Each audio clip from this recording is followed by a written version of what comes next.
Good morning.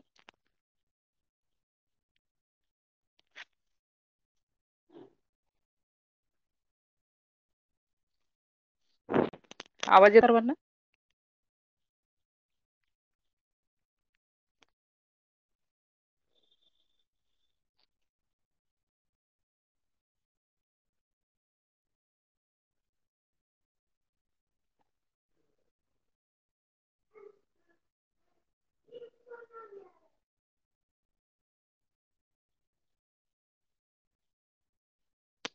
Okay, आपण कालच्या क्लासला विरामचिन्हे पाहत होतो.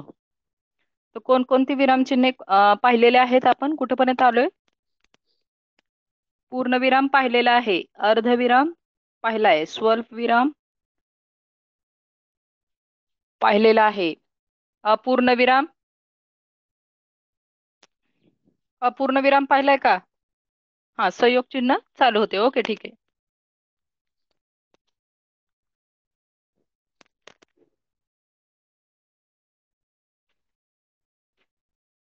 ठीक आहे, संयोग चिन्हाची व्याख्या सांगा. हा, संयोग चिन्ह. आता संयोग चिन्ह कसं असते? तर असं फक्त एक छोटी रेष असते संयोग चिन्ह.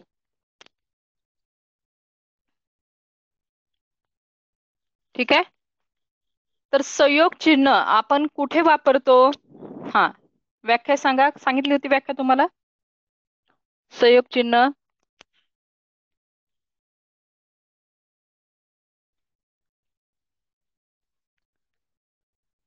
संयोग चिन्ह हे अपसरण चिन्हासारखे असते, परंतु त्याची लांबी लांबी ही कमी असते. दोन शब्द जोडताना संयोग चिन्ह वापरले जाते.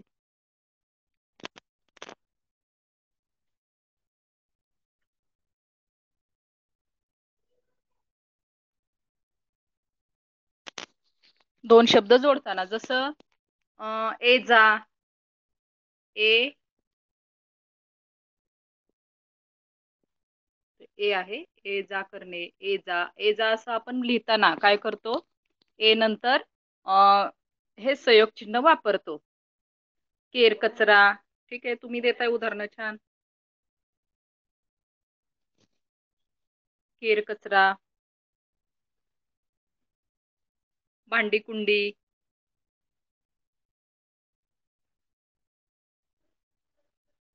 पुढे मागे, मागे पुढे. हा, ठीक आहे.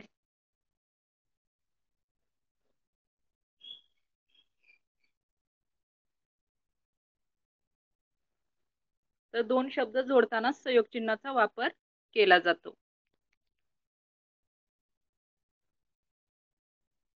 किंवा 4-5 आपण म्हणतो, मी 4-5 फळे आणली, 4-5.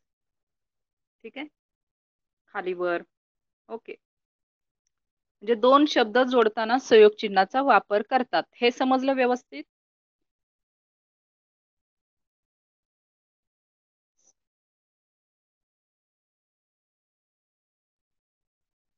ठीक आहे, सोपं आहे. फक्त दोन शब्द जोडताना, जसं भांडी कुंडी, केर कचरा, 4-5. ठीक आहे, पुढे जाऊयात आपण. वाटल्यास नंतर सगळ्या ह्या प्रकारांची आपण उदाहरणे घेऊयात. आता शेवटचं चिन्ह आपलं आहे अपसारण चिन्ह. गडबड गोंधळ. ओके, अपसारण चिन्ह, अपसरण चिन्ह, अपसरण चिन्ह. आता हे चिन्ह कसं आहे? संयोग चिन्हासारखं आहे, परंतु याची लांबी ही मोठी असते. आता अपसरण चिन्ह म्हणजे काय? की काही वेळा आपल्याला स्पष्टीकरण द्यायचंय, एखाद्या गोष्टीचं स्पष्टीकरण द्यायचंय, किंवा बोलता बोलता आपली विचार मालिका तुटल्यास, बोलता बोलता विचार मालिका तुटल्यास. पहा, त्याची दोन उदाहरणं सांगते. स्पष्टीकरण द्यायचे असल्यास त्याचं उदाहरण आहे असे स्थळ. आता कसलं स्थळ, त्याचं स्पष्टीकरण आपल्याला पुढे द्यायचंय, मग आपण द्यायचं अपसरण चिन्ह, जे निसर्गरम्य आहे. ठीक आहे, असे स्थळ अपसरण चिन्ह द्यायचं जे निसर्गरम्य आहे. हे स्पष्टीकरण द्यायचे असल्यास हे चिन्ह वापरायचे. आणि दुसरं आहे बोलता बोलता विचार मालिका तुटल्यास. आता विचार मालिका कशी तुटते, तर त्याचं उदाहरण सांगते की आभाळ भरून आले पण, म्हणजे आता आभाळाविषयी सांगत आहे, आभाळ भरून आले, नंतर स्वल्पविराम पण, मग इथं द्यायचं अपसरण चिन्ह. स्पष्टीकरण द्यायचं असल्यास किंवा बोलता बोलता विचार मालिका तुटल्यास हे चिन्ह वापरतात. अपसरण चिन्हाची लांबी ही संयोग चिन्हापेक्षा जास्त असते. चिन्ह व्यवस्थित लक्षात ठेवायची. चिन्ह येणार आहेत आता उद्याच्या एक्झामला. हा, बोलताना विचार मला तुटल्यास किंवा आणखी दुसरं काय स्पष्टीकरण द्यायचे असल्यास, एखादा मुद्दा आपल्याला स्पष्ट करायचा आहे की असे स्थळ जे निसर्गरम्य आहे. उदाहरण लिहून देते. असे स्थळ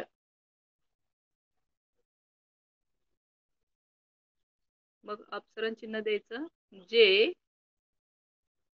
निसर्गरम्य आहे.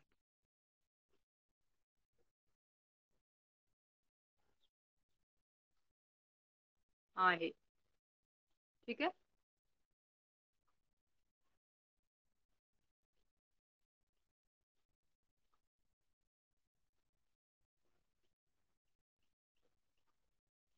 ठीक आहे, ठीक आहे. पाऊस पडला नाही तर, असं म्हणजे विचार मालिका तुटली.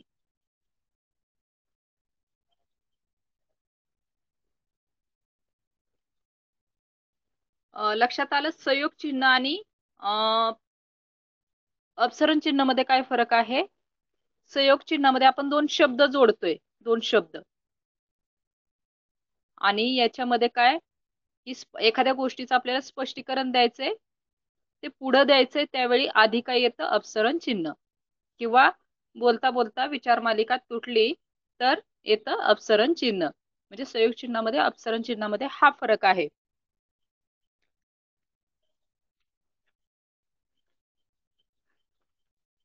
ठीक आहे. आता आणखी चिन्ह आहेत पहा. कोष्टक माहिती आहे का? कोष्टक म्हणजे एक आपलं एक्स्ट्रा चिन्ह आपण शिकतोय आता. कोष्टक कसं असतं? कोष्टक पहा, हे असं इकडून इकडून असं, आणि कोष्टकात आपण काहीतरी लिहितो, हे झालं कोष्टक चिन्ह. हे फक्त समजून घ्या कोष्टक चिन्ह कसे असते. आवाज येतोय ना सर्वांना? आवाज येतोय?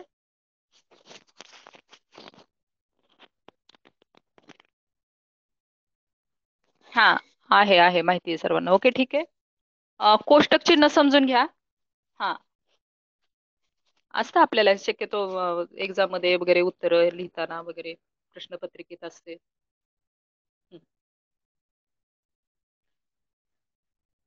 हा, फक्त समजून घ्या कोष्टक चिन्ह की आपण चिन्ह शिकतोय आता. हे एक्स्ट्रा चिन्ह आहेत, याच्यामध्ये नाही येत आपल्याला प्रकारांमध्ये, परंतु फक्त लक्षात ठेवायची की कशाला काय म्हणायचं. ठीक आहे. आपल्याला एवढे आहेत 9 प्रकार. त्याच्यामध्ये एकेरी दुहेरी पण आहेत. अवतरण चिन्ह. आणखी एक सांगते, विकल्प चिन्ह. मला वाटतं व्हिडिओ मध्ये आपण हे चिन्ह घेतलेलं आहे. विकल्प चिन्ह कसं असतं सांगा मला? विकल्प चिन्ह, हा ओके, हे आहे विकल्प चिन्ह. लक्षात ठेवायचे ती चिन्ह. विकल्प चिन्ह जसं विकल्प चिन्हाचं उदाहरण काय होईल? मी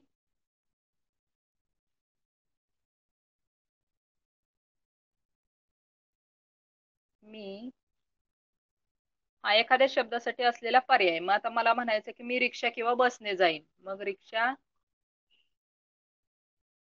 किंवा बसने गावी जाईन. ठीक आहे. मग रिक्षाला पर्याय काय आहे? बस. बसने गावी जाईन. हा एखाद्या शब्दासाठी असलेला पर्याय दाखवण्यासाठी. आता रिक्षाला इथं पर्याय काय आहे? बस.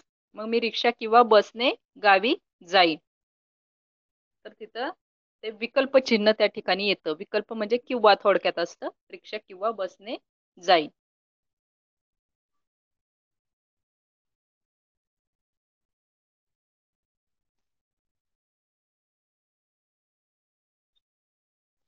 स्वल्प विरामला आणखी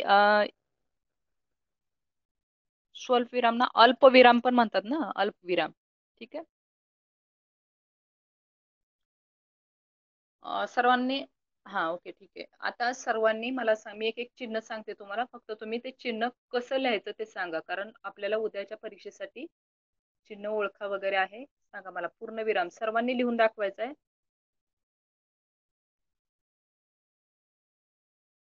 16 जण आहात तुम्ही, 16 जणांचं उत्तर पाहिजे मला.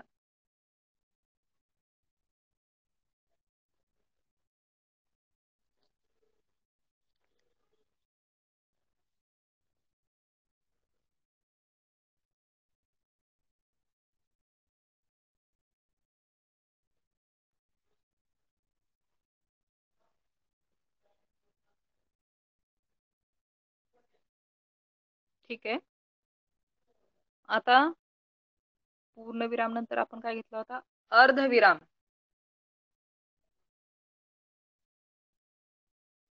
अर्धविराम कसा लिहायचा?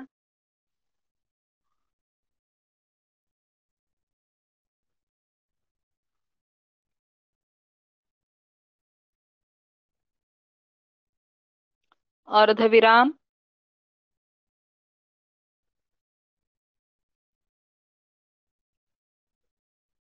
1 2 3 4 5 6 7 8 9. बाकीचे?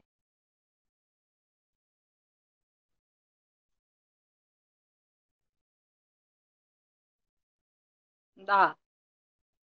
ठीक आहे, सर्वांनी लिहायचंय. हे बघा, आता प्रॅक्टिस व्यवस्थित झाली तर उद्या पेपर आहे. चिन्ह आहेत उद्या, चिन्ह ओळखाही आहेत, चिन्ह वापराही आहेत. ठीक आहे, अर्धविराम समजला तुम्हाला. पुढचा आहे स्वल्पविराम.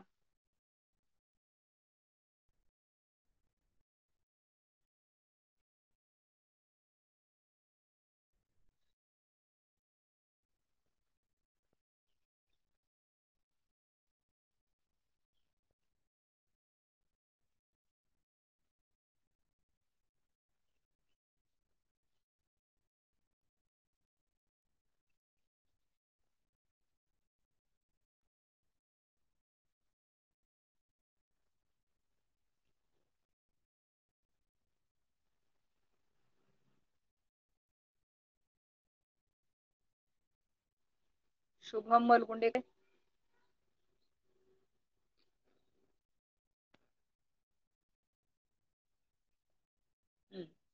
ठीक आहे, सर्वांच्या आलेले आहे लक्षात. आता पुढचा घ्यायचा अपूर्ण विराम.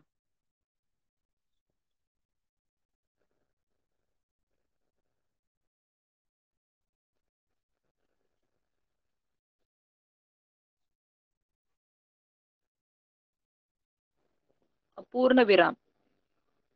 हा, बरोबर आहे. नित्या. अपूर्ण विराम. अर्धविराम आणि अपूर्ण विराम व्यवस्थित लक्षात घ्या बरं का.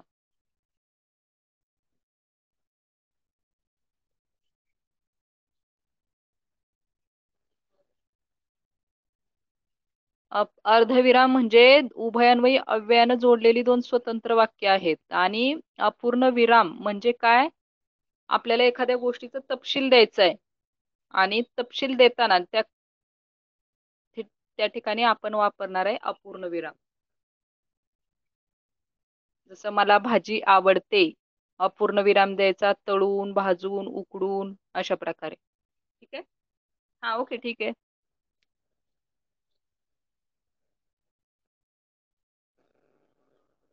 आता प्रश्नचिन्ह.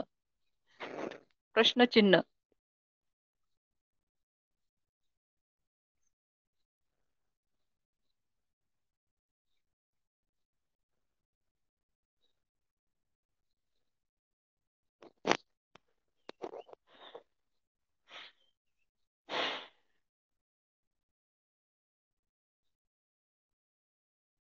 हम्म.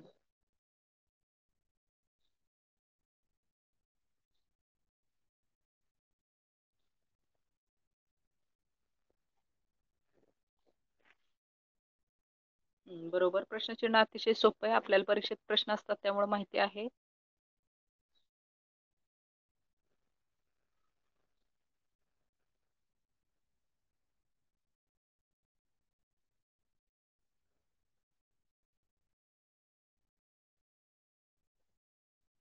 ठीक आहे. आता पुढचं आहे उद्गार चिन्ह. उद्गार चिन्ह.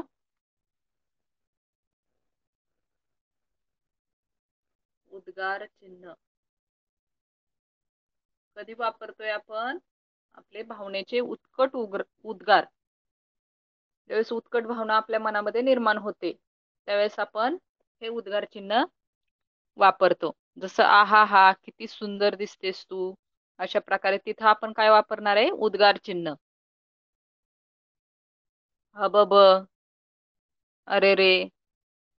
तर अशा प्रकारे आपण त्या शब्दांच्या नंतर काय वापरतो? उद्गार चिन्ह. म्हणजे आपल्या मनामध्ये ज्या भावना निर्माण होतात, दुःखाची असेल, आनंदाची असेल, एखादी घृणा असेल, तर या सगळ्या भावना या उद्गार चिन्हांनी आपण त्या शब्दांनी व्यक्त करतो.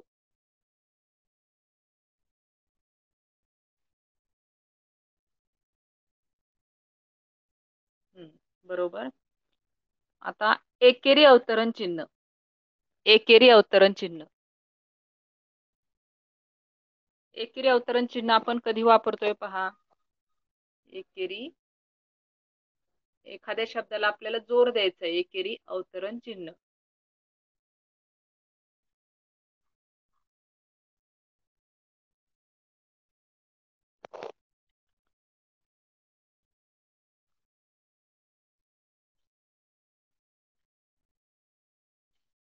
जसं आपण एखादं उदाहरण घेतलं, समजा प्रेमचंद यांनी गोदान हा उपन्यास लिहिला. मग गोदान कशामध्ये येईल? एकेरी अवतरण चिन्हामध्ये. किंवा पु ल देशपांडे यांनी बटाट्याची चाळ हा काव्यसंग्रह लिहिला. मग बटाट्याची चाळ कशामध्ये येईल?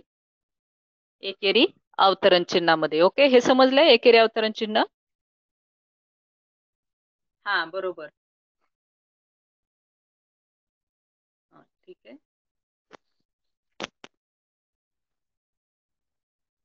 आता दुहेरी अवतरण चिन्ह.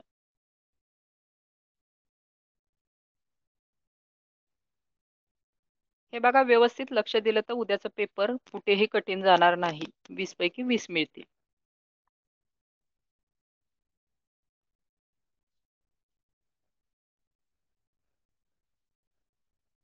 दुहेरी अवतरण चिन्ह.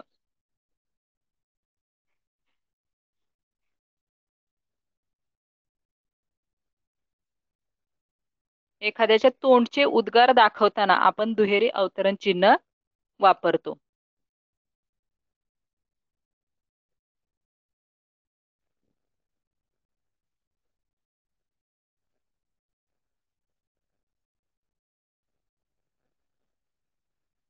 जसं बाबा म्हणाले लवकर शाळेत जा. मग लवकर शाळेत जा कशात येईल? दुहेरी अवतरण चिन्हामध्ये येईल. त्यांच्या तोंडचे उद्गार काय? तर लवकर शाळेत जा. मग हे कशामध्ये? दुहेरी अवतरण चिन्ह. लवकर पासून सुरू होईल आणि जा नंतर ते कंप्लीट करायचं.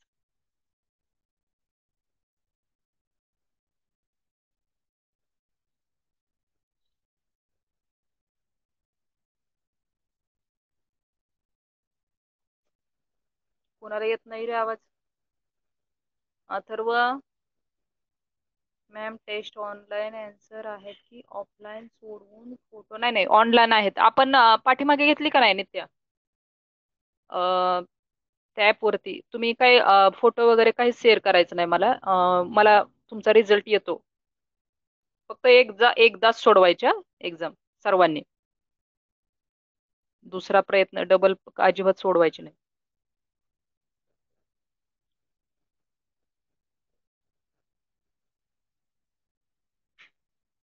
फक्त ते स्टुडंट्स वरती क्लिक करायचं, आपलं नाव टाकायचं, पूर्ण नाव आणि तुमचं हे 8A 8B 8C काय असेल ते, आणि स्टार्ट करायचं. अथर्व, तुझा काहीतरी नेट इश्यू असेल, बाकीच्या सर्वांना आवाज येतोय.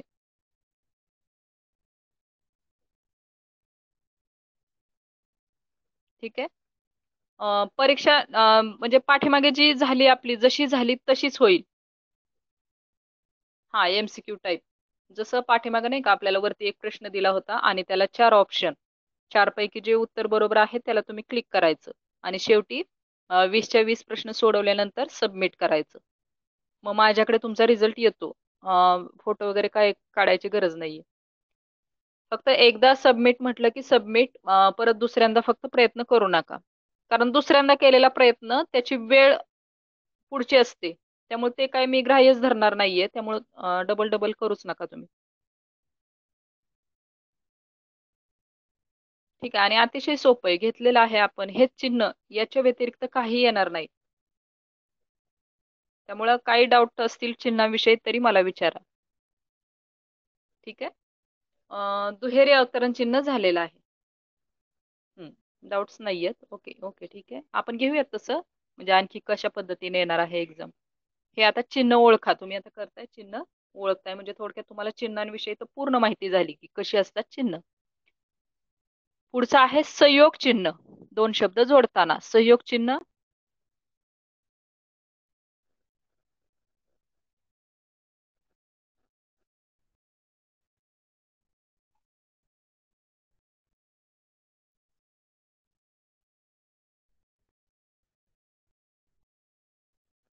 संयोग चिन्ह.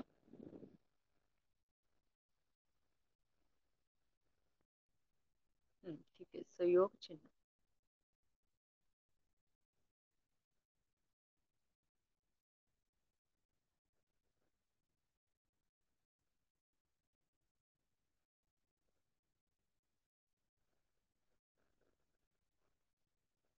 बरोबर. 2 शब्द जोडताना जसं ए जा, 4-5 अशा प्रकारे. भांडी कुंडी केर कचरा. ओके. आणि शेवटचं आहे अपसारण चिन्ह. अपसरण चिन्ह. इथं इथं एका ह्याच्यात दिले अपसरण, एका पुस्तकात दिले अपसारण. ठीक आहे. अपसरण चिन्ह.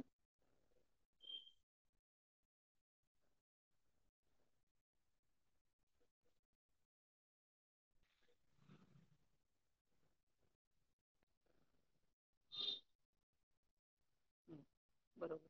थोडी मोठी लांबी आहे त्याची. ओके. आता हे आपण चिन्ह ओळखायला पूर्णपणे शिकलो. आता चिन्ह वापरा. ओके. चिन्ह वापरा.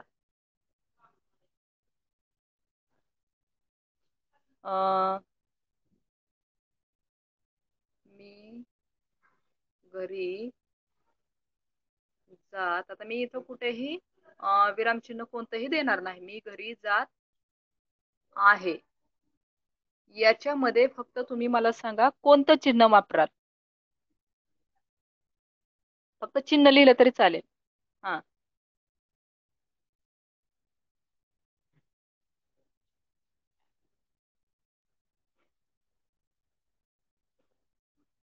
चालेल, ठीक आहे. आणि हे कुठे कसं वापरायचं माहिती आहे तुम्हाला सर्वांना. ओके, ठीक आहे. वाक्याच्या शेवटी वाक्य पूर्ण झाल्यानंतर आपण वापरणार आहे इथं पूर्ण. इथं इथं डॉट. एक व्यवस्थित होत नाही. डॉट म्हणजे पूर्णविराम. ठीक आहे. सर्वांच्या लक्षात आलेलं आहे. आता आपण दुसरं वाक्य घेऊयात.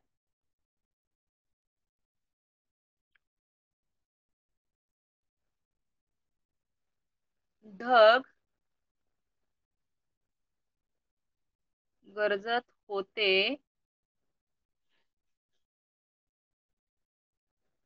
पण पाऊस आला नाही. पाऊस आला नाही.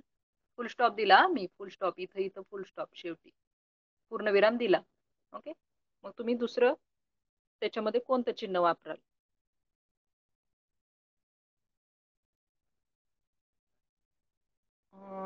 राधेश्याम. ढग गरजत होते पण पाऊस आला नाही.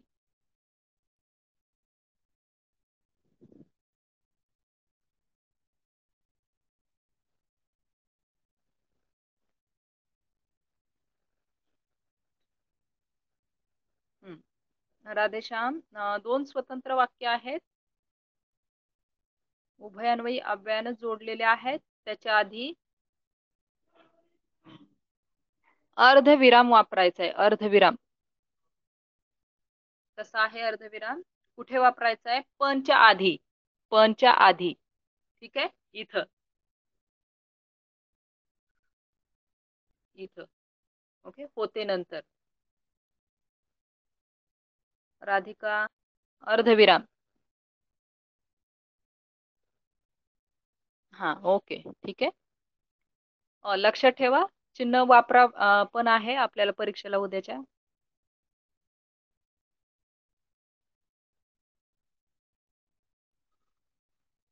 आता पुढचं आहे मी. बाजारातून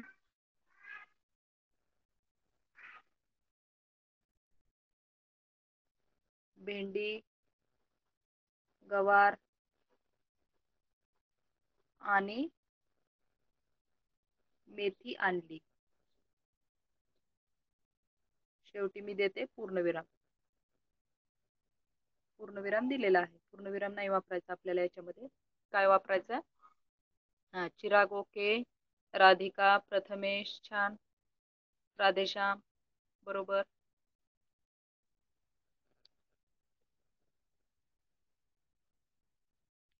हा. स्वल्प विराम.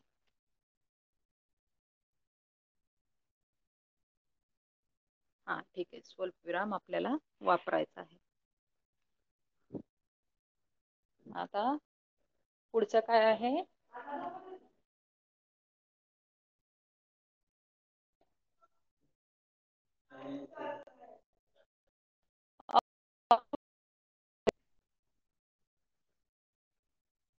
एक मिनिट. नाही, पुढचं वाक्य देते मी. हं. मला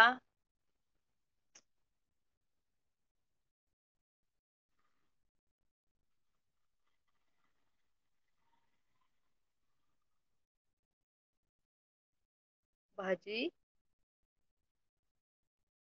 आवडते, तळून. स्वल्पविराम देते हा मी. तळून, भाजून, स्वल्पविराम, उकडून, नंतर फुल स्टॉप पण देते हा. तुम्ही कोणतं चिन्ह, याच्यामध्ये कोणतं चिन्ह राहिलं ते द्यायचं.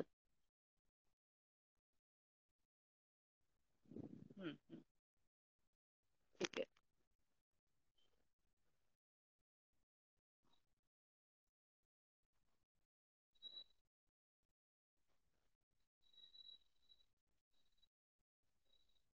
हा, मला भाजी आवडते, मग मी त्याचं पुढं स्पष्टीकरण दिलं. तळून, भाजून, उकडून, पूर्णविराम. तळून नंतर स्वल्पविराम, भाजून नंतर स्वल्पविराम. पण त्याच्या आधी आवडते नंतर कशी आवडते, मग त्याचं आपण पुढे स्पष्टीकरण देतोय. मग तिथं द्यायचा अपूर्ण विराम. आवडते नंतर द्यायचा अपूर्ण विराम असा.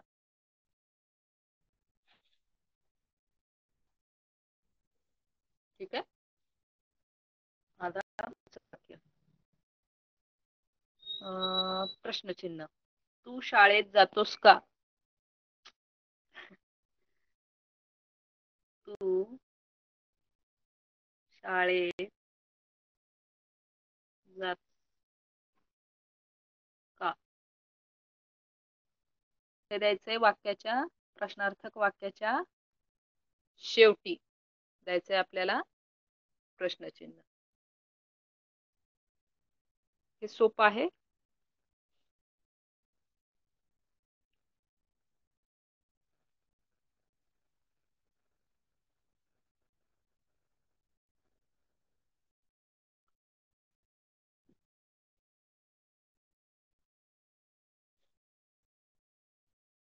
आता पुढचं वाक्य. वा, वा, काय सुंदर आहे देखावा.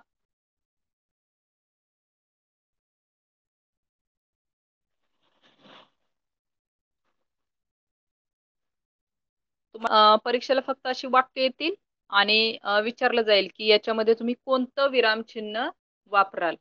मग तुम्ही फक्त ते विरामचिन्ह जिथं करेक्ट आहे तिथं क्लिक करायचे. तुम्हाला काय वाक्य वगैरे लिहायचे नाहीत, फक्त जे ते ऑलरेडी लिहिलेलं आहे ऑप्शन मध्ये ते फक्त क्लिक करायचं.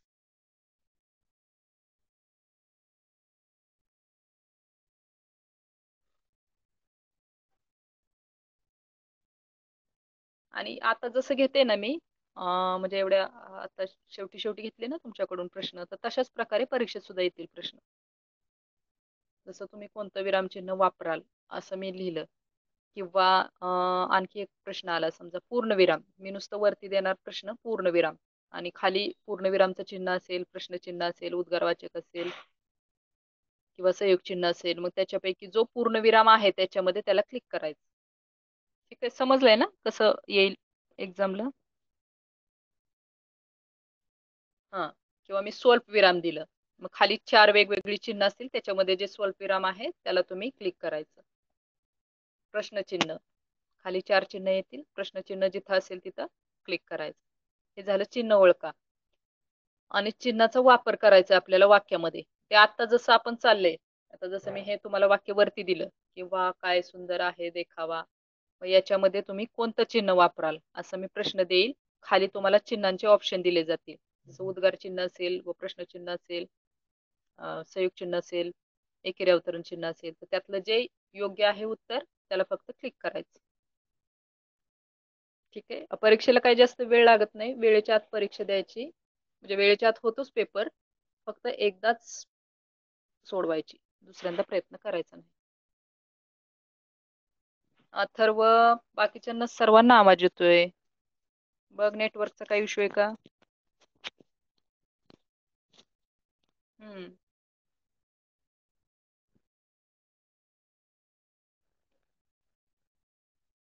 ठीक आहे, आता पुढचं वाक्य.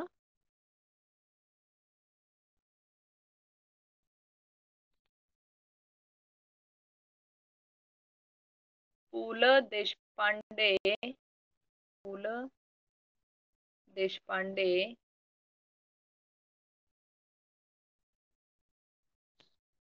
यांनी उपास हा पाठ लिहिला.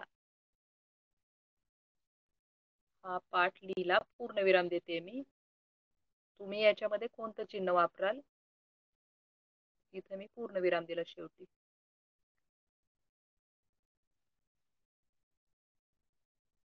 हम्म.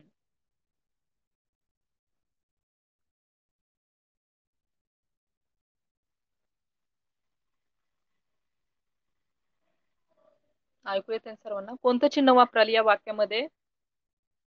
हा,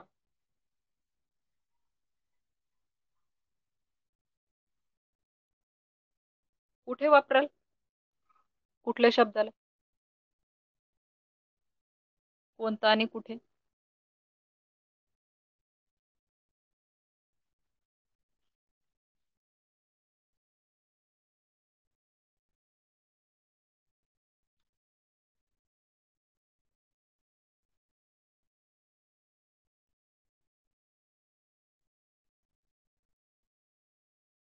राधेश्याम.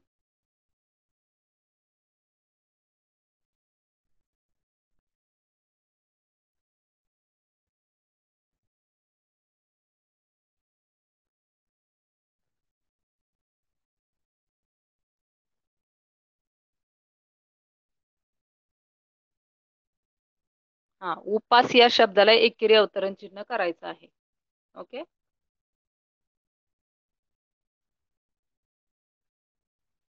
ठीक आहे, आता पुढचं उदाहरण.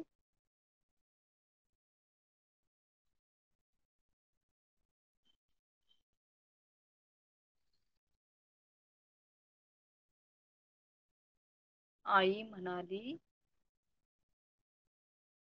कोमा दिला मी इथे, म्हणाली नंतर लवकर उठ.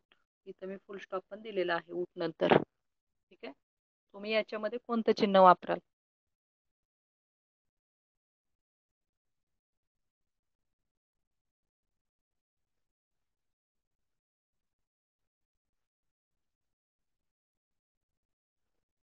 हो. बरोबर आहे. हम्म. बरोबर.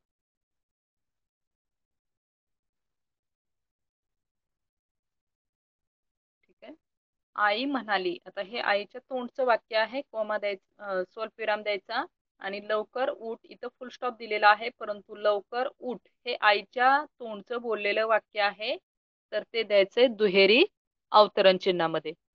ठीक आहे. आता हा. ओके. हम्म. Chirag okay, Ayush okay, Prathamesh, Radhika, Radham, Radharani. ठीक आहे. बरोबर आहे. आता पुढचं उदाहरण घेतोय आपण.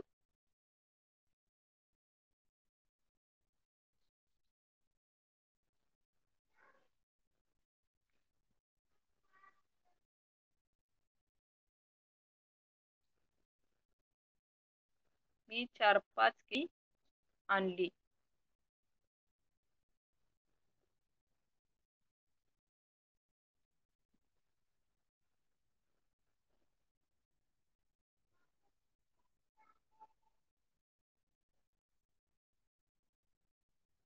हम्म. कुठे द्याल तुम्ही हे संयोग चिन्ह? हा, पार्थ. ओके.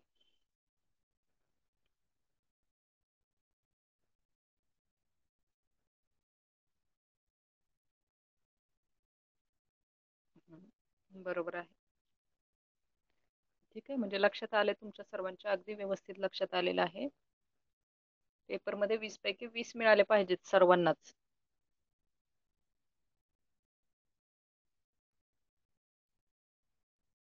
हम्म. आता पुढचं उदाहरण.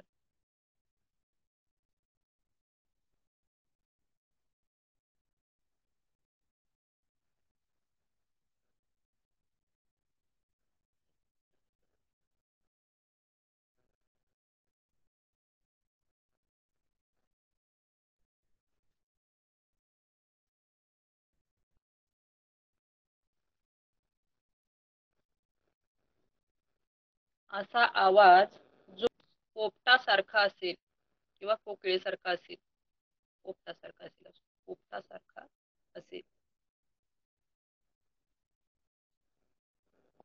पुढे देते मी पूर्णविराम. याच्यामध्ये कोणतं चिन्ह वापराल?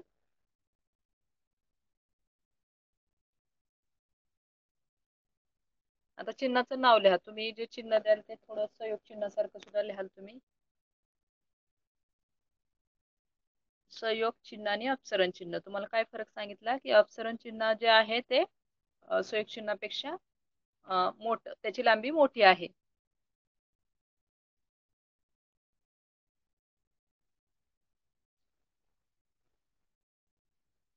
हम्म. कधी द्याल हे अपसरण चिन्ह?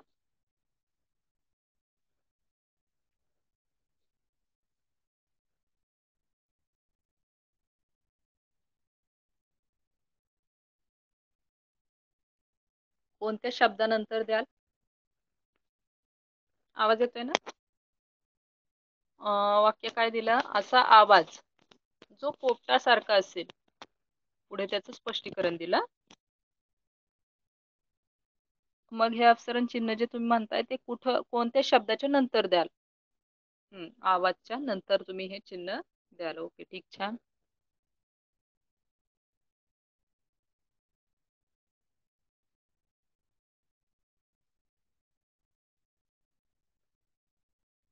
हम्म.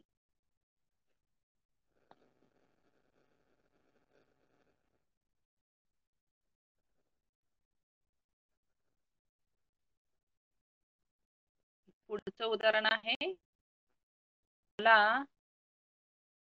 गावी जायचे होते,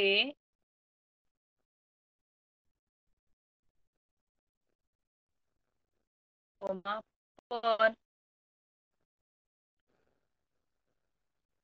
पण नंतर काय चिन्ह द्या तुम्ही? इथं विचार मालिका तुटली.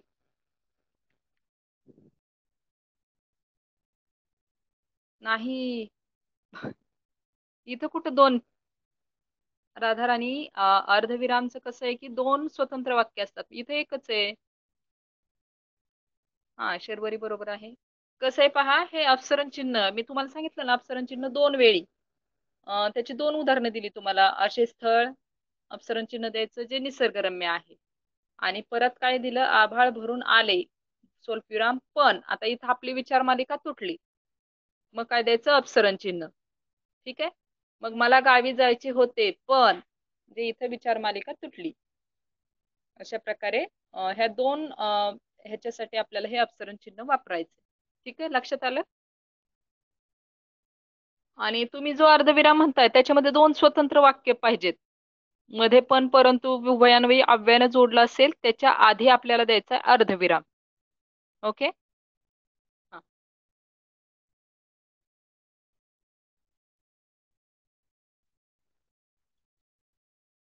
मी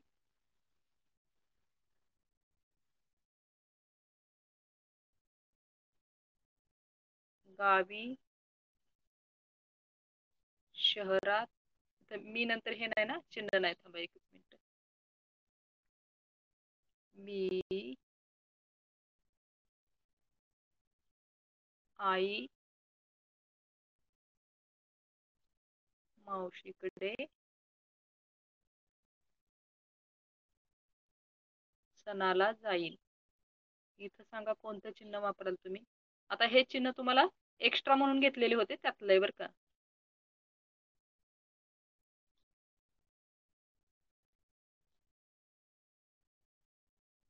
हम्म.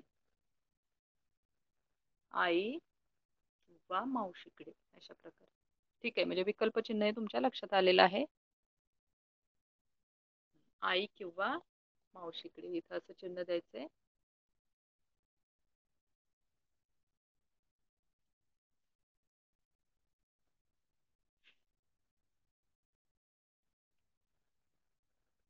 हा, आलेलं आहे, सर्वांचं बरोबर आहे. आता कोष्टक एकदा हे करून दाखवा. कोष्टक. स्वल्पविरामला अल्पविराम असंही म्हणतात, लक्षात घ्या. स्वल्पविराम म्हणजेच अल्पविराम. कोष्टक. Can you receive my message because here is network issue. Sharvari, काय सांगितलं शर्वरी. हा हा, शर्वरी येतोय तुझा मेसेज, तू आत्ता दिला ना एक आन्सर.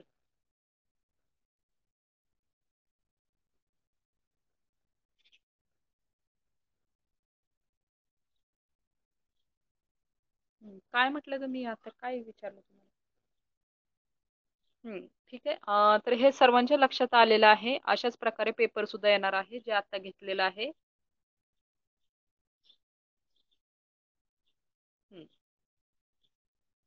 कोष्टक फक्त एकदा म्हटलं. कोष्टक म्हणजे थोडक्यात कंसात नाही का, आपण म्हणत एखादा कंसात शब्द लिहितो तशा कोष्टक. ठीक आहे. हा, तर आजचा होमवर्क आहे विराम चिन्हे. तुम्ही कालपर्यंत लिहिलेलेत मला वाटतं, संयोग चिन्हापर्यंत. मग अपसरण चिन्ह, विकल्प चिन्ह लिहा फक्त. पण मला फक्त होमवर्क मध्ये सर्व दिसलेली पाहिजेत विरामचिन्हे. जेवढी आपण आतापर्यंत घेतली तेवढी विरामचिन्हे लिहून पाठवा. त्याची व्याख्या लिहायची आणि एक उदाहरण. व्याख्या आणि उदाहरण. ओके, ठीक आहे. 9 घेतलेले आहेत आपण, विकल्प चिन्ह पण घेतलेलं आहे. ठीक आहे, ओके.